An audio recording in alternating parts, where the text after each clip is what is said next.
வணக்கம். அன்பான பெற்றோரே, உங்கள் குழந்தைகள் சண்டையிட்டால் என்ன செய்யணும்? அதுதான் இந்த வீடியோவில் பார்க்க போகிறோம். வாங்க வீடியோக்குள்ளே போகலாம்.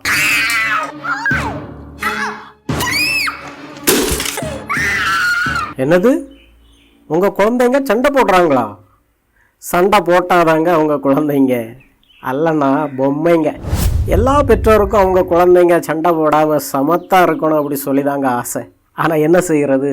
பாசம் காட்டுறது மட்டும் இல்லைங்க, சண்டை போடுறதும் குழந்தைகளுடைய இயல்பு. அதை நாம் ஏற்றுக்கிட்டு தான் ஆகணும்.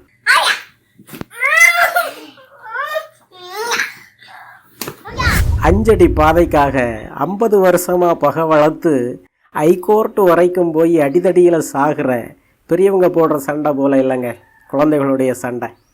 இது சிரிப்பு சண்டை, குழந்தைகளுடைய வளர்ச்சி பருவத்தில் தவிர்க்க இயலாத ஒரு சண்டை. சிரிச்சுக்கிட்டு இயல்பாக எடுத்துக்குங்க.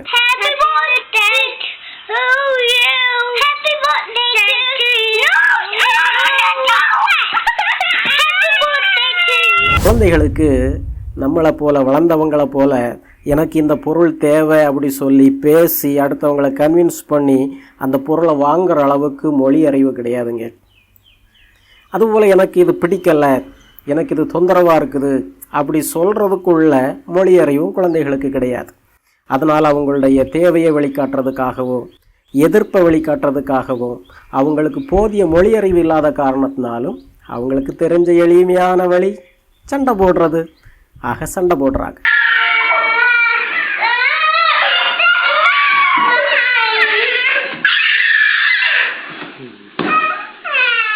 அதெல்லாம் சரி, சின்ன குழந்தைகள் சண்டைக்கு போகிறாங்க, 10 வயதுக்கு பிறகு ஏன் குழந்தைங்க சண்டைக்கு போகிறாங்க அப்படி சொன்னீங்கன்னா, குழந்தைகளுக்கு இன்னும் 10 வயது 12 வயது ஆனாலும் தேவையானவற்றை பேசி பெறுகின்ற அளவுக்கு மொழி வளர்ச்சி இல்லை. அந்த மொழி ஆளுமையும் சமூக ஆளுமையும் ஆட்களோடு எப்படி பேச வேண்டும், எப்படி கேட்க வேண்டும், எப்படி எதிர்ப்பை காட்ட வேண்டும் என்கின்ற ஒரு அனுபவம் இன்னும் கிடைக்காததால் தான் அவர்கள் சண்டைக்கு போகிறார்கள். ஆக சின்ன குழந்தைங்களோ பெரிய குழந்தைகளோ அவங்க சண்டைக்கு போகிறாங்கன்னா அதை தடுக்கிறதுலையே குறியாக இல்லாமல் அந்த குழந்தைகளுக்கு தேவையான மொழி அறிவையும் சமூக ஆளுமையையும் வளர்க்க முயற்சி எடுங்க. குழந்தைகளுக்கு சொல்லிக் கொடுங்க, உனக்கு ஏதாவது வேணும்னா முதல்ல கேளு, உனக்கு ஏதாவது பிடிக்கலைன்னா எனக்கு இது பிடிக்கலன்னு சொல்லு என்று கற்றுக் கொடுங்கள்.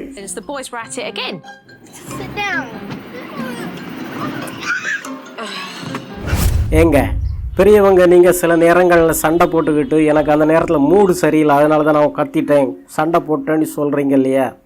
அதே போல் தாங்க குழந்தைகளுக்கும் சில நேரங்களில் மூடு சரி இருக்காது, உணர்வு கொந்தளிப்பு இருக்கும், உணர்வுகளை கையாள தெரியாது. ஆக அவங்க சண்டை போடுறாங்க. சண்டை போட்ட பிறகு அவங்களது உணர்வுகள் சமமாயிடுது, ரிலாக்ஸ்ட் ஆயிடுறாங்க.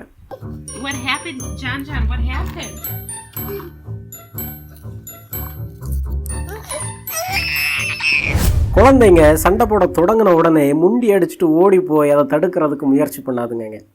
அப்படி நடுவில் போய் விழுந்தீங்கன்னு சொன்னால் அந்த குழந்தையுடைய மனசில் ஒரு ஆழமான ஒரு உணர்வு பதியும்.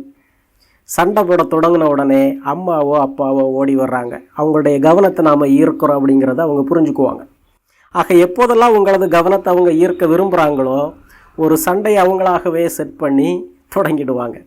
அதனால் குழந்தைங்க சண்டை போட தொடங்கும்போது தூரமாக நின்று கவனிங்க. அவங்களாகவே பேசி ஒரு முடிவுக்கு சீக்கிரம் வந்துடுவாங்க.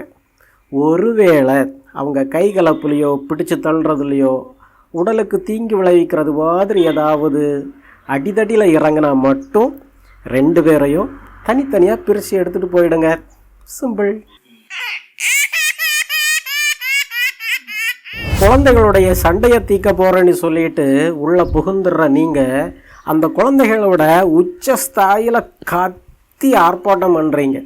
ஆக குழந்தைங்க சண்டையை தடுக்க போகிற உங்கள்கிட்ட இருந்து எப்படி சண்டை போடணும் அப்படிங்கிறத கற்றுக்குறாங்க.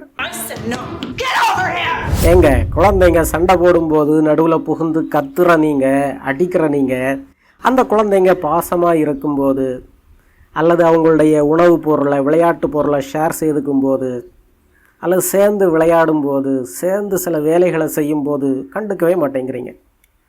இந்த நேரத்தில் தாங்க நீங்கள் உங்களுடைய குரலை உயர்த்தி அந்த குழந்தைகளை பாராட்டணும்.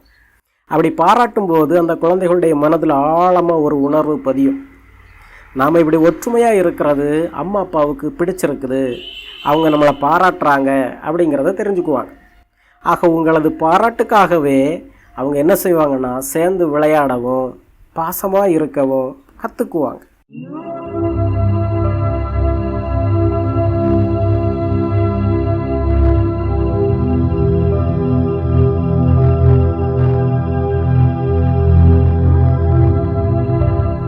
ரெண்டு குழந்தைங்க சண்டை போடும்போது நல்லா கவனிங்க. ஏதாவது ஒரு குழந்தை உங்கள்கிட்ட கண்ணை கசக்கிட்டு வந்து அம்மா என்ன கிள்ளிட்டா அப்படி சொல்லி கம்ப்ளைண்ட் பண்ணுவாங்க. இந்த குழந்தைங்க தான் அடிக்கடி உங்கள்கிட்ட வந்து கம்ப்ளைண்ட் செய்வாங்க. நீங்கள் உடனே அந்த குழந்தையுடைய சார்பாக ரொம்ப பரிந்து பேசி அந்த குழந்தைய ப்ரொடெக்ட் பண்ண ஆரம்பிச்சிங்கன்னா அந்த குழந்தை ஓவர் டிபெண்ட் ஆகிவிடும். ஓவர் டிபெண்ட்னா என்ன? உங்களையே சார்ந்து வாழ ஆரம்பித்து விடும். எந்த பிரச்சனைக்கும் உங்கள்கிட்ட தான் ஓடி வரும். திருமணம் முடிஞ்சு கணவர் வீட்டுக்கு போன பிறகு கூட கண்ணை கசக்கிட்டு உங்கள்கிட்ட வந்து நிற்கும், அம்மா எனக்கு அப்படி ஒரு பிரச்சனை அப்படி சொல்லிட்டு. ஆக நீங்கள் என்ன செய்யுங்க, குழந்தைங்க சண்டை போடும்போது அவங்களுக்குள்ள ஸ்பேஸ் கொடுங்க. அவங்களாகவே பேசி போராடி அந்த பிரச்சனையை எப்படியாவது தீர்க்கட்டும் அப்படி சொல்லி அவங்களுக்கு அந்த இடத்த கொடுங்க. குழந்தைங்க சண்டையிடும்போது அவங்க பேசுகிறதுக்கும் தங்களது தரப்பு நியாயத்தை எடுத்து சொல்கிறதுக்கும் ஒரு தன்னம்பிக்கை பெறுறதுக்கும் ஒரு வாய்ப்பாக இருக்கும். உங்கள் குழந்தைங்க ஒரு பொம்மைக்காக மாறி மாறி அடி வச்சு சண்டை போடுறாங்கன்னு வைங்க, நீங்கள் ஓடி போய் உள்ளே புகுந்தீங்கன்னா இப்போ குழந்தைகளுடைய கவனம் பொம்மையிலிருந்து உங்கள் மேலே திரும்பும். அண்ணனும் உங்களை பார்ப்பான், தம்பியும் உங்களை பார்ப்பான். அப்பா யார் சார்பாக பேசுகிறாரு இதை குழந்தைங்க கவனிப்பாங்க. அதனால் தர்மச்சங்கடமான ஒரு சூழலுக்குள்ளே நீங்கள் மாட்டிக்குவீங்க. அதோடு சிலர் விடுறதில்ல, போலீஸ் போல் யாரா முதல்ல கை நீட்டினது, யாரா அதை தொட்டது என்று சொல்லி விசாரணையில் இறங்குவீங்க. விசாரணையில் இறங்கும் போதும் குழந்தைகள் கூர்ந்து கவனிப்பாங்க, அப்பா அல்லது அம்மா யார் சார்பாக தீர்ப்பு சொல்ல போகிறாங்க. ஆக யார் பாதிக்கப்படுறாங்களோ, யார் அதில் தப்புன்னு நீங்கள் உணர்த்துறீங்களோ அவங்க மனசில் அடுத்த குழந்தை மீது கோபமும் பொறாமையும் வளர ஆரம்பிக்கும். பெரும்பாலும் அண்ணன் தான் தம்பியை கை நீட்டி அடிப்பான். அப்போ போய் ஏன்டா அந்த பையனை எப்பவும் அடிச்சுக்கிட்டே இருக்கிறார் அப்படி சொன்னீங்கன்னா அந்த மூத்த பையனுக்கு நீங்கள் ஒரு அஃபர்மேஷன் கொடுக்குறீங்க, எப்போவும் நான் தம்பியை அடிக்கிறத அம்மா கவனிக்கிறாங்க. ஆக இப்படிப்பட்ட வசனங்கள் அந்த குழந்தையுடைய அந்த குணத்தை இன்னும் அதிகமாக்கும், அங்கீகரிக்கும். நீங்கள் என்ன செய்யணும், நீ ரொம்ப அப்செட்டாக இருக்கன்னு நினைக்கிறேன், உனக்கு மூடு சரியில்லைன்னு நினைக்கிறேன், வா நீ ஏன் கூட வா அப்படி சொல்லிவிட்டு அந்த மூத்த குழந்தைய உங்கள் கூட வச்சுக்கிட்டீங்கன்னு சொன்னால் அந்த இளைய குழந்தைக்கு அடியிலிருந்து பாதுகாப்பு. திமிரி கொண்டு இருக்கிற மூத்த பையனுக்கு உங்களது அரவணைப்பு. கொஞ்ச நேரத்தில் சூழல் சரியாக போகும். You can't have any more kids. சின்ன பருவத்திலிருந்தே குழந்தைகள்கிட்ட பொதுவான சில ஒழுங்குமுறைகளை சொல்லி வளருங்க. அடுத்தவங்களை எக்காரணம் கொண்டும் கை நீட்டி அடிக்கக்கூடாது. நம்ம வீட்டில் யாரையும் முடிய பிடிச்சவங்களுக்கு அனுமதி இல்லை, கடிக்கிறதுக்கு அனுமதி இல்லை, பட்டப்பெயர் சொல்கிறதுக்கு அனுமதி இல்லை, அவமானப்படுத்துறதுக்கு அனுமதி இல்லை என்று குடும்பத்தின் ஒழுங்குமுறைகளை சின்ன குழந்தை பருவத்திலிருந்தே அவர்களுக்கு சொல்லிக் கொடுங்கள். சொல்லிக் கொடுக்கறது மட்டுமில்லைங்க, அதே இதை நீங்களும் ஃபாலோ பண்ணணும். கணவனும் மனைவியும் கண்ட மேனிக்கு கெட்ட வார்த்தைகளை பயன்படுத்தி சண்டை போட்டுக்கிட்டு அல்லது குடிச்சிக்கிட்டு அப்பா வந்து அம்மாவை கை நீட்டி அடிச்சுக்கிட்டு குழந்தைகளை மட்டும் திட்டாத அடிக்காத என்று சொன்னீங்கன்னா அது கோமாளித்தனம். குழந்தைங்க உங்களை பார்த்து பழகுறாங்க. நீங்கள் மட்டும் முன்மாதிரி காட்டினா மட்டும் போதாதுங்க. உங்களை விட இன்னைக்கு குழந்தைங்க 24 மணி நேரமும் டிவியிலே இருக்கிறாங்க. அந்த டிவியில் என்ன பார்க்குறாங்க? ரெஸ்லிங், சண்டை போடுகிற ஒரு விளையாட்டு. குழந்தைகளை கவர்றதுக்காகவே 24 மணி நேரமும் ஒரு சேனல் அதை போட்டுக்கிட்டு இருக்கிறான். எந்த ஒரு திரைப்படத்தை எடுத்தாலும் ஏதாவது ஒரு பிரச்சனைன்னு சொன்னால் அங்கே பேச்சுவார்த்தைக்கோ பொறுமைக்கோ வாய்ப்பே இல்லை. உடனடியாக அடி. ஹீரோவை யாராவது தட்டிட்டாங்கன்னா அவருடைய நரம்புகள் அப்படி பொட்டச்சு வர்றத அந்த குழந்தை கண்ணால் பார்க்குது. ஆக அந்த குழந்தை என்ன கற்றுக்குது? யாராவது என்னை சீண்டுனா எனக்கு தொந்தரவு தந்தா கையை முறுக்கு. குழந்தைங்க எதை பார்க்குறாங்களோ அதை அப்படியே செய்கிறாங்க.